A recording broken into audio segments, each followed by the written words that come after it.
আসসালামু আলাইকুম। আপনারা যে জালটি দেখতেছেন এটা হইলো বেহেন্দি জাল আর কাসকি জাল। ঠিক আছে, এখন যেটা দেখতেছেন এটা মূলত কাসকি জাল। বাংলাদেশের মৎস্য জীবন নষ্ট করার পেছনে এই দুই জালই দায়ী। অথচ আমরা ম্যাক্সিমাম বাঙালি চিনি না যে এই জালটা আসলে কি জাল, আর এই জালটা মৎস্য খাতকে এত বড়ভাবে শেষ করছে কিভাবে। আসলে কাসকি জাল আর বেহিন্দি জাল সচরাচর আমরা বাজারে দেখতে পাই না, আর নদীতে পাতলেও সেগুলা এমন এমন সময় এমন এমন জায়গায় পাতে যেগুলো আমাদের সচরাচর চোখে বাঁধে না।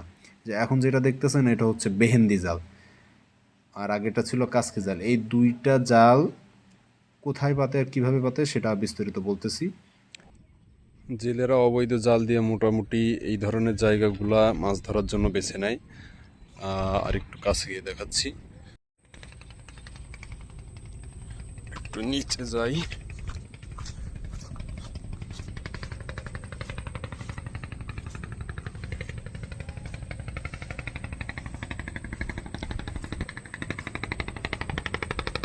আহ, এইটা মূলত নদীর একটি মোহনা। এখানে পায়রা নদীর সাথে এই ছোট নদীটা যোগ হয়েছে। তো এই বেহেন্দি বা কাসকি জালে যে মাছগুলা ধরা পড়ে সেগুলো মূলত স্রোতের সাথে স্রোতের সাথে সাথে এই এই দিক থেকে মনে করেন যে সময় জোয়ার হবে, জোয়ারের সাথে সাথে ভিতরে নদীর এদিকে চলে যাবে। তো এই ছোট মাছগুলো মূলত স্রোতের বিপরীতে সাঁতার কাটতে পারে না। তো যখন আবার ভাটা হবে তখন করবে কি, এই যে যারা বেহেন্দি বা কাছে জালগুলা পাতে তারা ওই পার থেকে এই পার পর্যন্ত, বা দেখা যায় যে নদীর 1/3 বা 2/3 তারা বেহেন্দি জাল পাতবে বা কাসকি জালটা পাতলে যখন ওই ভাটার পানিটা বের হয়ে আসবে, নদী থেকে কমতে শুরু করবে, তখন ওই পানির সাথে সাথে বা স্রোতের সাথে ছোট মাছগুলা চলে আসতে শুরু করবে। আর এই ছোট মাছ বা মাছের যে ডিমগুলা আছে সবই মোটামুটি এই বেহেন্দি বা কাসকি জালে আটকা পড়ে। আর এইখান থেকে এই জালগুলো থেকে বেরোনোর কোনো সুযোগই নেই। আর এই জালগুলো আসলে কারেন্ট জালের থেকেও বেশি মারাত্মক। আমরা মনে করি যে কারেন্ট জালে জাটকে ইলিশ মাছ ধরা পড়ে বা ছোট ছোট বিভিন্ন মাছ ধরা পড়ে, এর জন্য এটা ক্ষতিকর। আসলে বেহেন্দি জালটা এর থেকেও বেশি ক্ষতিকর। বেহেন্দি জালে ছোট ছোট পোনা মাছ এত পরিমাণে এবং ডিমগুলো যে ধরা পড়ে এগুলো একটাও বাঁচে না।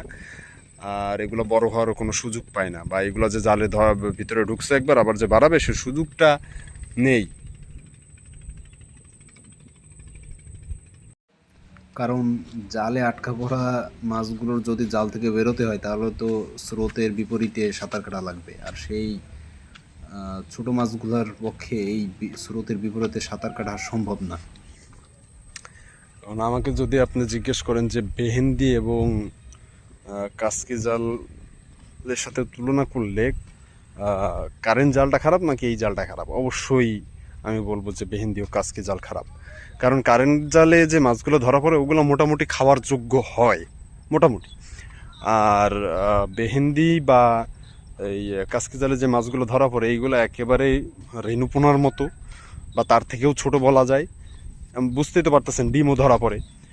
তো এই জালগুলা যদি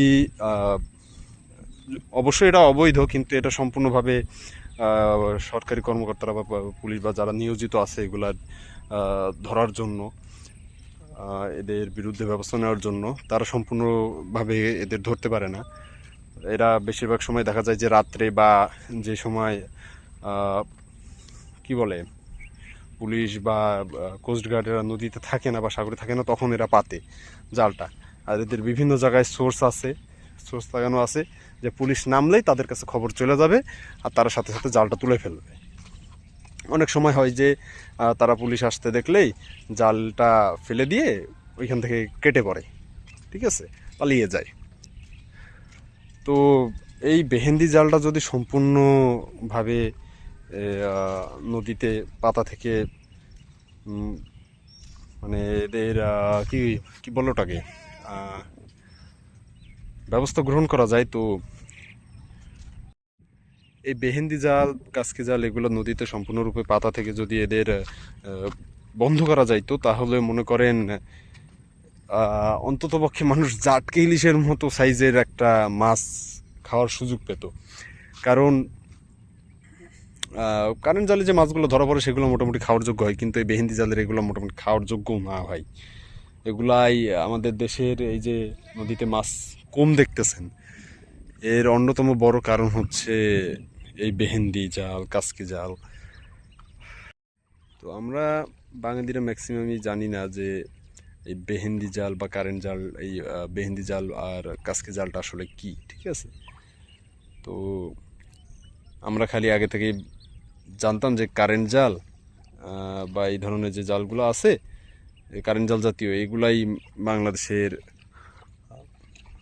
মৎস্য জীবনটা বেশি ধ্বংস করতেছে, ঠিক আছে?